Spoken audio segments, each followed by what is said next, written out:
시청자 여러분 안녕하십니까? BOA 뉴스투데이 시작합니다. 미국 상원 세출위원회가 북한 인권 증진 활동을 위해 최소 500만 달러의 예산 지원을 권고하는 내용 등이 담긴 2022 회계연도 국무 예산안을 발표했습니다. 국무부 대북특별대표실 인원을 늘리기 위해 충분한 예산을 지원할 것과 북한의 사이버 공격에 관여한 나라에 원조를 할 수 없도록 하는 내용이 포함됐습니다. 첫 소식 이조은 기자가 보도합니다. 미국 상원 세출위원회가 최근 공개한 새 회계연도 국무 예산안입니다. 예산 규모는 전년도 대비 51억 달러 늘어난 605억 6천만 달러가 배정됐습니다. 세출위는 새 회계연도에도 북한 관련 예산은 대북방송과 북한 인권 증진 활동에만 지출하도록 했습니다. 특히 북한 인권 증진 활동을 위해 국무 예산 중 경제적 지원 기금에서 400만 달러, 민주주의 기금에서 100만 달러 등 최소 500만 달러의 예산을 지원하도록 권고했습니다. 국무부의 이주와 난민 지원 예산 중 일부는 중국과 아시아 다른 국가들에서 탈북 난민 보호 활동 등 탈북 난민을 지원하는 데 사용할 수 있어야 한다는 내용도 담겼습니다. 또 국제방송 운용 조항에 따라 배정된 예산은 대북방송 시간을 전 회계연도 수준 이상으로 유지하는 데 사용하도록 했습니다. 특히 하원의 예산안에는 없는 대북특별대표실 인원을 늘리기 위해 충분한 예산을 지원할 것을 권고한다는 내용이 포함됐습니다. 이 밖에 새 회계연도에도 북한 정부의 사이버 공격 역량에 물질적으로 기여하는 상당한 거래에 관여한 나라의 중앙정부에 대한 원조에 예산을 사용할 수 없도록 하는 조항이 담겼습니다. 이와 별도로 상원 세출위는 전년도 대비 293억 달러 늘어난 7,258억 달러 규모의 예산안도 최근 공개했습니다. 세출위는 바이든 행정부가 지원 중단을 결정했던 미국 본토 방어 레이더의 하와이 배치 계획을 계속 추진하도록 추가 4,100만 달러, 괌 미사일 방어 체계에 1억 달러를 지원하기도 했습니다. 중국의 군사력 증대에 대응하기 위해 인도태평양 관련 국방부의 핵심 역량 증대를 위해 25억 달러에 가까운 예산을 배정한 겁니다. 이 밖에 새 회계연도에도 국방 예산은 국방부 산하 전쟁포로 실종자 확인국에 북한 내 미군 유해 발굴과 신원 확인 관련 활동 이외에 북한 정부에 대한 지원 혹은 비용 지급에 예산을 사용할 수 없다고 명시했습니다. 하원의 새 회계연도 예산안은 지난 7월 본회의를 통과한 상태입니다. 미국 의회 상원과 하원은 조율과 합의를 거쳐 단일 예산안을 마련하게 됩니다. BOA 뉴스 이조은입니다. 북한군에 의해 폭침됐던 천안함이 11년 만에 신형 함정으로 부활해 진수됐습니다. 미국 내 전문가들은 신형 천안함 진수는 북한의 도발로 전사한 군 장병들을 기리는 역사적인 것이라면서 새 천안함은 북한 잠수함을 방어하고 파괴할 수 있도록 설계됐다고 평가했습니다. 박동정 기자가 보도합니다. 한국해군과 방위사업청이 지난 9일 천안함 진수식을 가졌습니다.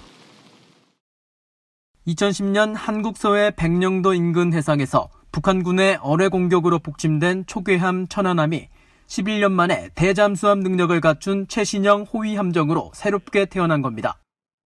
2,800톤급인 천안함은 길이 122m, 폭 14m, 높이 35m 크기로 5인치 함포와 함대함 유도탄, 전술 함대지 유도탄, 근접 방어 무기 체계 등을 갖췄습니다.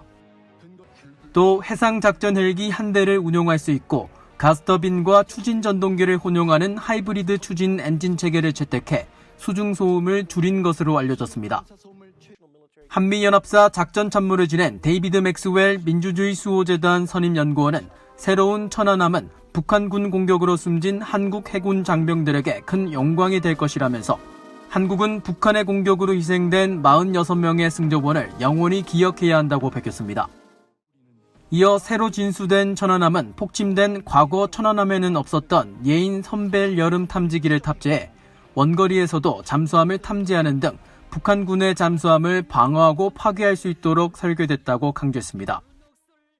So I think that sends an important message to the North that the South is continuing to develop its defensive capabilities to defend South Korea from all forms of North Korean attack. And so it sends a message of deterrence, but more importantly, of strategic reassurance to the Korean people and strategic resolve to be able to defend South Korea in the face of the brutal regime of Kim Jong-un in the north.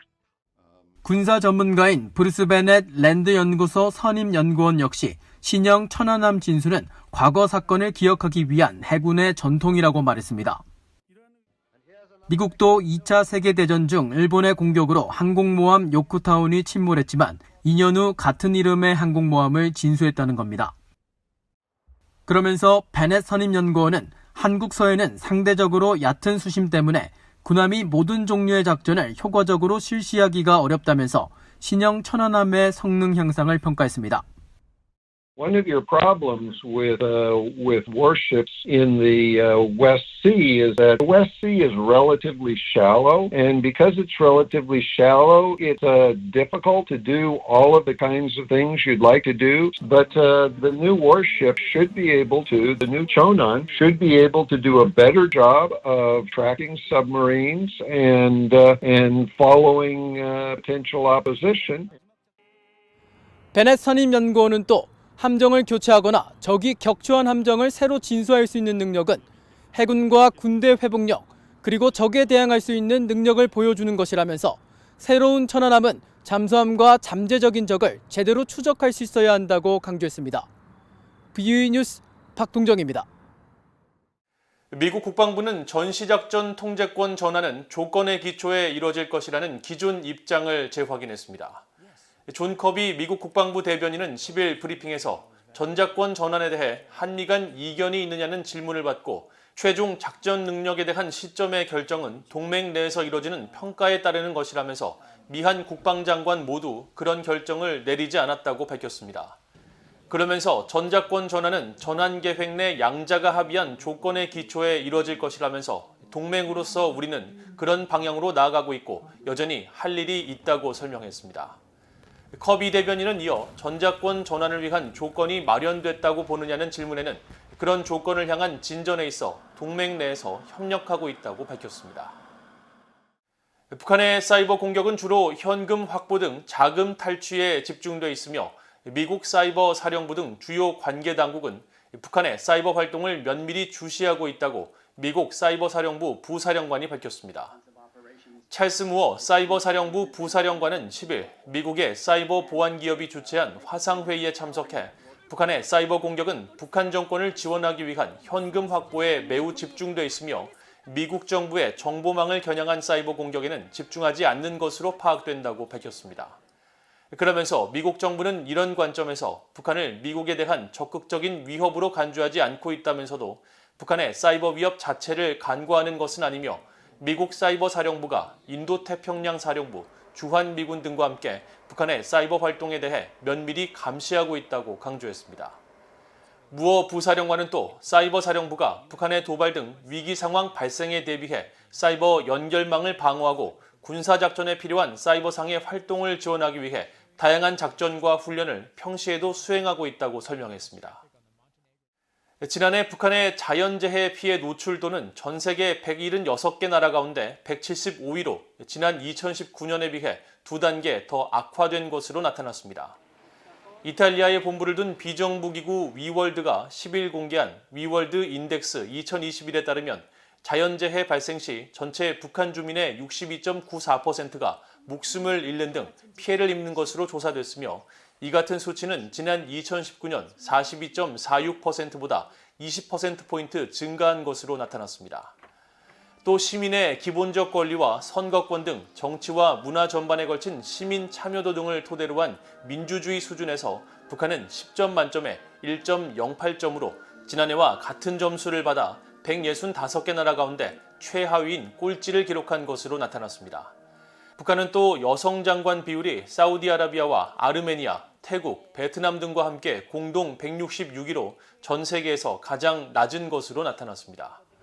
아프리카와 중동, 아시아 등 취약계층 700만 명을 대상으로 인도적 지원 프로그램을 진행해온 위월드는 지난 2015년부터 170여 개국의 사회와 정치, 환경, 여성과 어린이 보건 등 다양한 분야 통계를 내 전체 순위를 발표해오고 있습니다. 이상으로 VOA 뉴스투데이를 모두 마칩니다. 시청해주신 여러분 고맙습니다.